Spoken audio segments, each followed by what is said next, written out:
या आनंदमया सुप्तस्य विज्ञानमेतां गत्वा स्वप्नं प्रबोधं वा प्राप्नोति स्थानभेदः.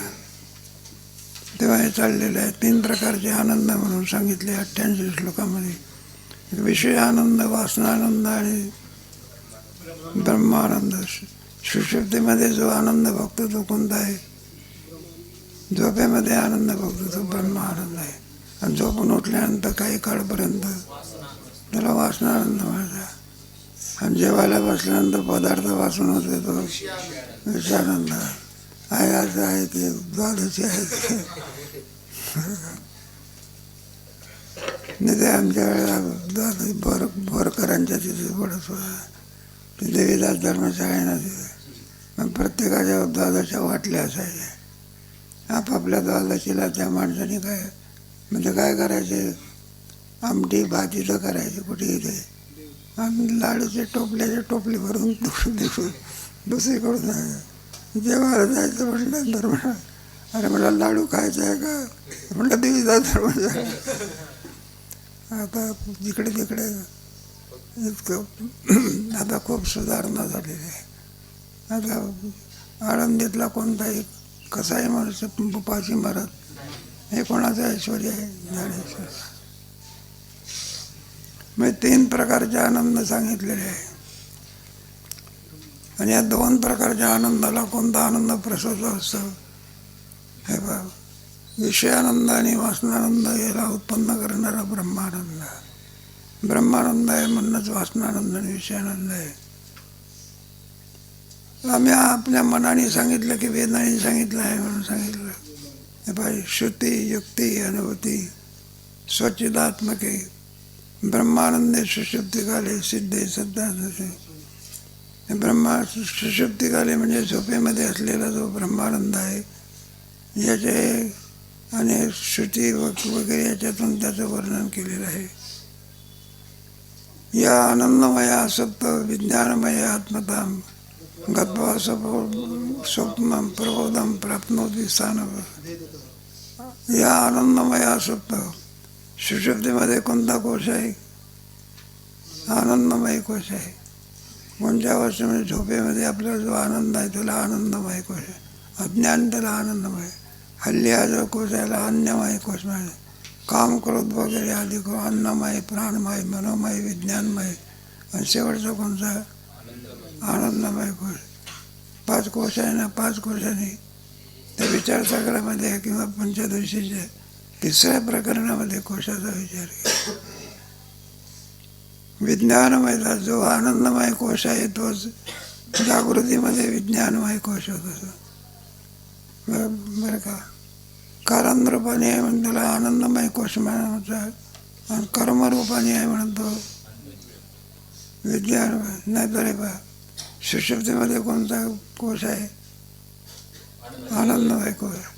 आणि पुढे जागृती झाला तर मग तो म्हणतो सुखाने झोपलेला काही जाणत.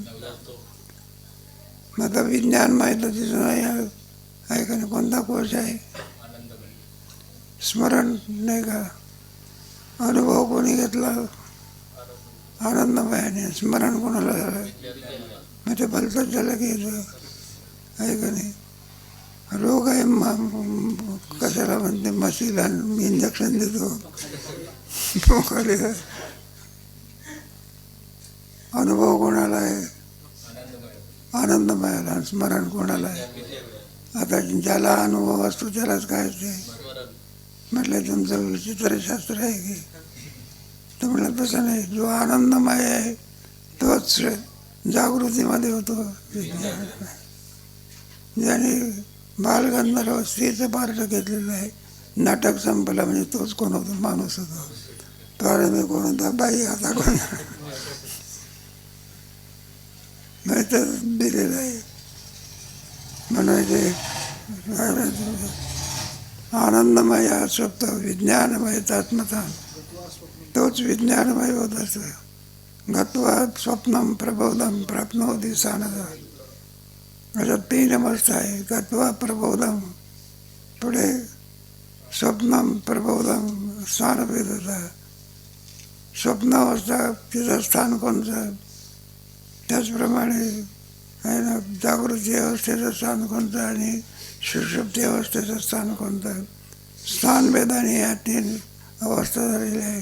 जागृती, स्वप्न आणि याची स्थान प्रत्येकाचं वर्णन भिन्न आहे. एक सिद्धांत बिंदू नावाचा ग्रंथ आहे मधुसूदन सरस्वती.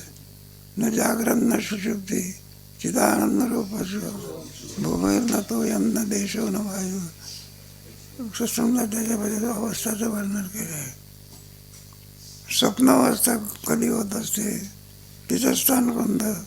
प्रबोधन म्हणजे जागृती आणि सुषुप्ती अवस्था.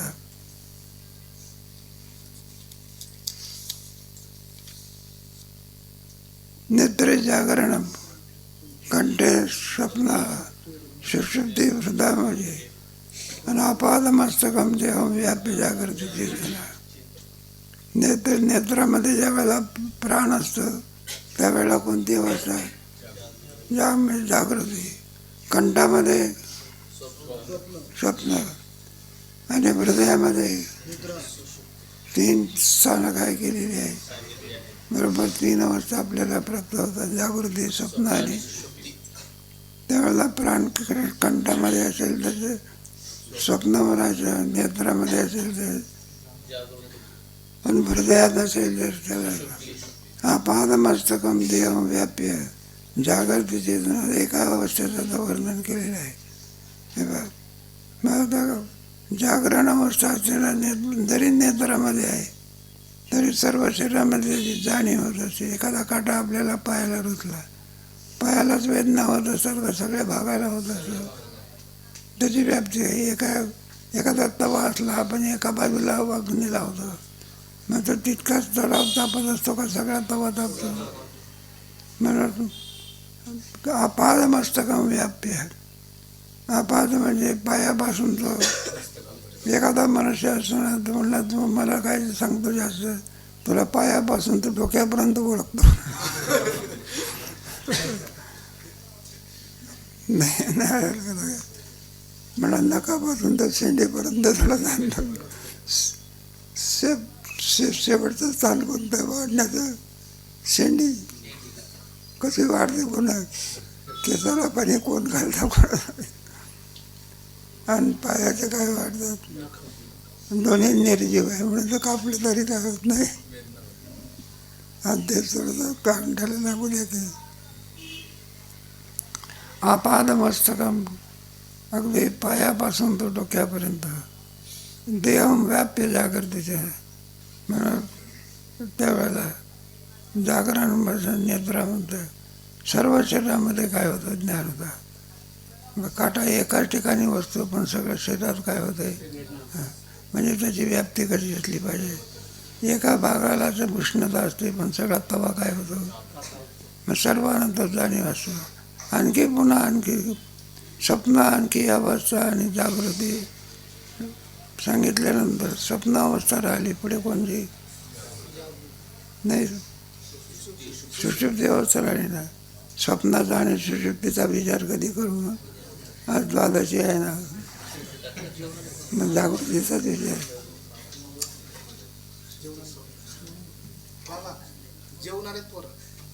काय म्हटलं.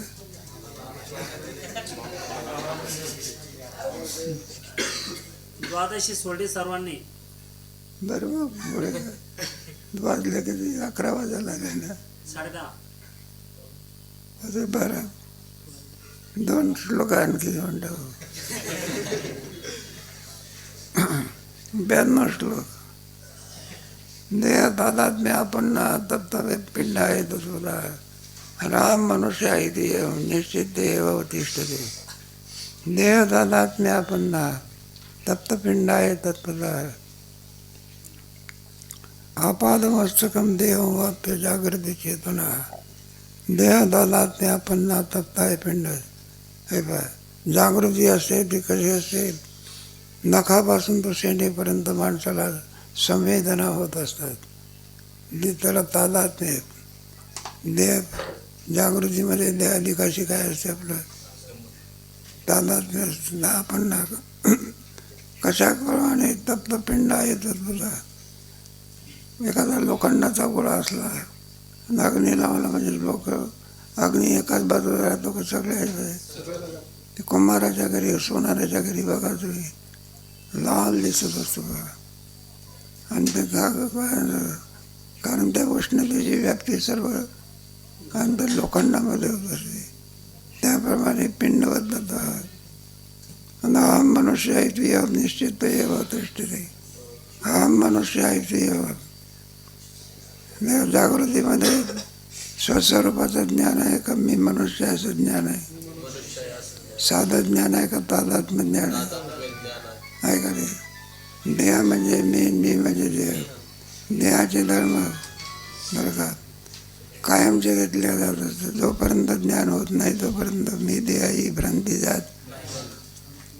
देहाला अनुसरून असणारी जी भ्रांती जन्म आणि पाचवीलाच पडलेलं आहे. त्याची निवृत्ती करायची असेल हे लोक असतात नाही तुमचे आत्महत्या करणारे.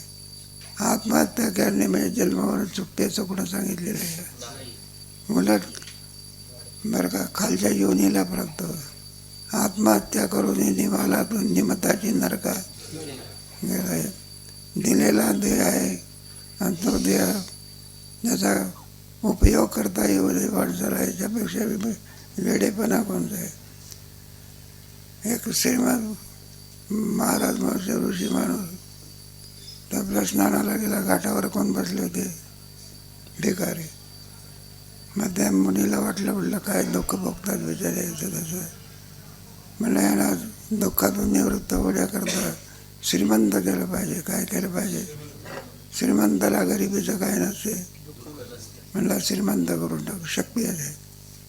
मग त्याच्याजवळ परीस होता. काय होता मग तो परीस एका भिकाराला विचारला. म्हटलं इकडे ना परीस घ्या. मी त्याला जाणीव करून दिली. म्हणलं हा परीस आहे. हा परीस जर लोखंडाला लावला तर काय होते सोनं होत असे. माझा परीस दिला बघा. दिला तर ज्याला परीस दिलेला आहे त्याने काय केलं कागदात गुंडाळला फडक्यात आणि लोखंडाच्या पेटीत ठेवला बा. पण कसा ठेवला म्हणून पेटीत जरी ठेवला तरी लोखंडाचं काय होईना का सोनं होईना फडक्यात ठेवला. आणि अक्कल नसल्यामुळे काही नाही बा तसाच ठेवला.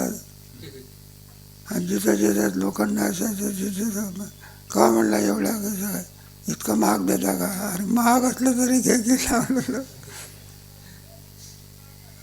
मग काय जायचं जितक्या दिवसाकरता दिलेला होता करार काय झाला संपला. याला परीस दिला पण काय करता आलं नाही. सोनं करता आहे मग येणारा मग नुसतं सोनं करता आला नाही तसं नव्हे. मग राग आला की तात्पर्य कशा करता सगळं सांगितलेलं आहे त्याच्यामध्ये. तेव्हा मीच मनुष्य आहे याच्याकरता आपलं चाललेलं होतं. देहाची तादात्म्य करत असतं. कोणत्या अवस्थेमध्ये जागृती अवस्थेमध्ये.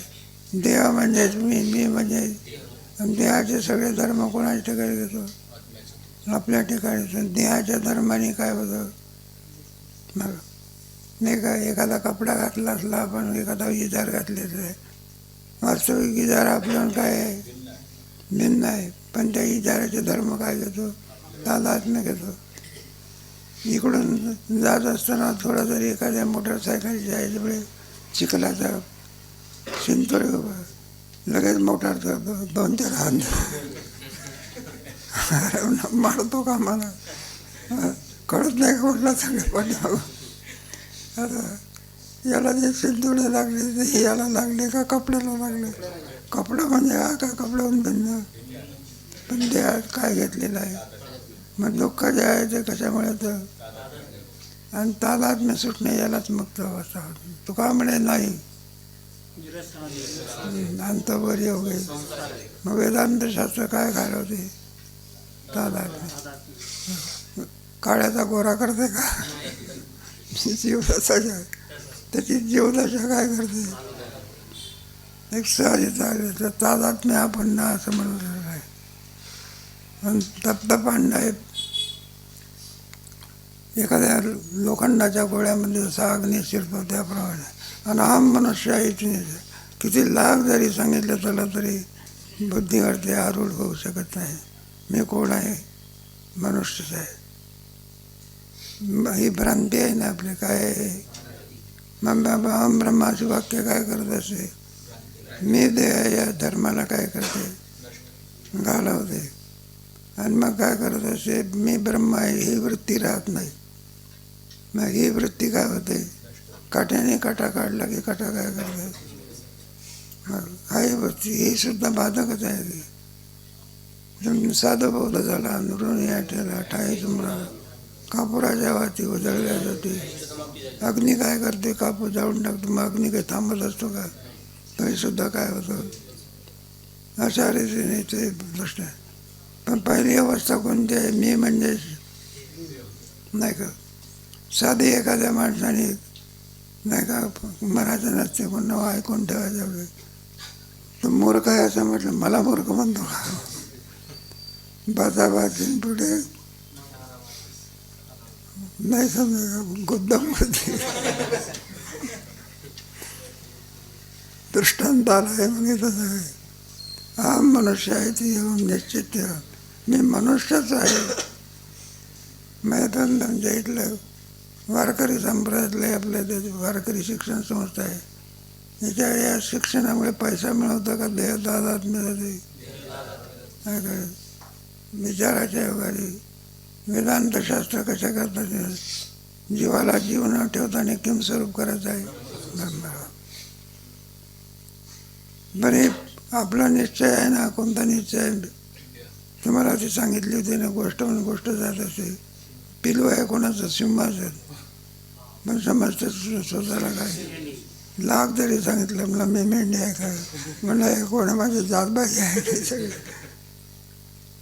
सांगूनही सुद्धा त्याला ध्यानामध्ये येऊ शकत. मग खरा सिंह मिळाल्यानंतर तो काय करत असतो?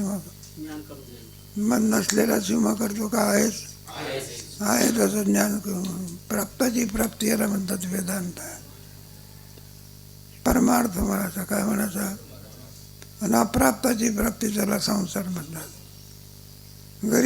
गरीब माणूस श्रीमंत होईलच असं सांगता येत. लग्न झाल्यानंतर मुलगा होईलच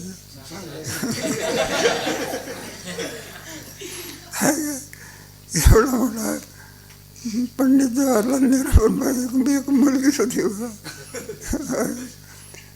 म्हणून जाऊ दे आपल्याला जास्त नाही. परमार्थामध्ये काय होतं? निश्चित कार्यकारण संबंध आहे. निश्चित कार्यक्रम ज्ञान झालं की मुक्त होणार ठरलेलं आहे. निश्चित कार्यकारण संसारामध्ये औषध घेतलं तरी जाईलच. रोग असं सांगता येतं. गेला तर त्याचा प्रारब्ध दृष्टांत नाही. त्या आणखी बराचसा विचार केलेला आहे. अधिक विचार कधी करू.